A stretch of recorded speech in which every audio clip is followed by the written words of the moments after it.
Tim Geithner's financial overhaul plan would be the single largest expansion of government authority over the financial system since the Great Depression. But does Geithner think it's a big deal? Nah.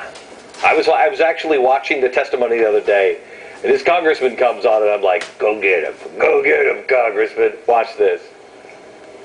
You realize how radical your proposal is. It's not a radical proposal. Oh, it's absolutely. You're talking about seizing private businesses, and you don't consider that to be radical? No, this is a prudent, carefully designed proposal to protect our financial system from the... If it's prudent and carefully designed, Mr. Secretary, then you would have the answers to some of my questions, such as what size business would be subject to this. Geithner never wanted to answer this congressman's questions. Not once did he answer. Listen to this from the day before. I'm asking the questions. Did the people who took out insurance with AIG to insure their retirement plans get reimbursed 100% so they suffered very little loss? Yes or no? It depends on the nature of those specific contracts. It depends on the nature of those contracts, but what the critical thing is, the damage to the average American pension No, you did not answer the question. The average American person has already lost 40 to 50% of their insurance plans. Can you give me a yes or no? Anybody there, please. You said it was the purpose. That was I've got 14% unemployment back home. We could lose lots of factories. People are desperate. Half the people have lost half their retirement, or most have lost half their retirement, and not one of you three can give me a yes on that answer, no. It was absolutely amazing to watch him. Republican Congressman Don Manzullo. Congressman, they never did give you an answer. Not once. Not one answer. No. Yeah. No. And really, your question was so logical. It was, wait a minute, didn't you take money from my constituents to give it to AIG so somebody else's constituents could not lose their money in this insurance company? Well, why is that my insurance? Why are my people losing money for your people?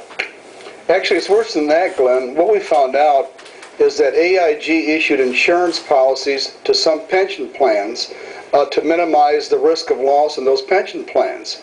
So most Americans have lost 40, 50, 60% in our pension plans. Then we have to bail out AIG so they can make whole others in their pension plans. I could get... That makes it... We could play this game all day. I could make it even worse than that. They also took over half of that money and sent it to foreign countries. So our U.S. tax dollars went to AIG and then hopped across the pond to foreign countries. Beat that one. And now what we're finding out, Spencer Bachus from Alabama, the ranking Republican minority member of the banking, is discovering that AIG has paid people overseas possibly up to 100%, but now they're negotiating with some local banks that had stocks at AIG to be paid up on 10 to 20 cents on the dollar. It gets worse and worse the more we examine what goes on at AIG. Congressman, why aren't there more Democrats and Republicans that, I was for the Democrats that were saying, hey, corporate welfare, what are we doing? You know, in the last administration, we're not doing corporate welfare now. We are making state-run companies. Only the giants are going to survive with the help of the country and the taxpayer dollars. Why aren't there more people on the Hill that are outraged by this? What's going on?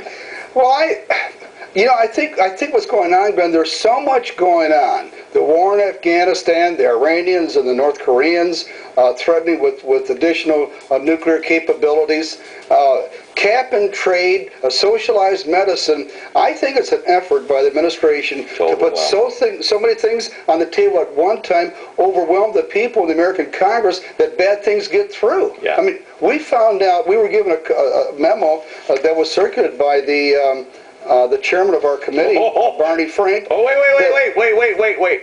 Hang on, because I got to take a break. Wait for it. We need a few minutes just to savor this memo from Barney Frank. We'll share it next.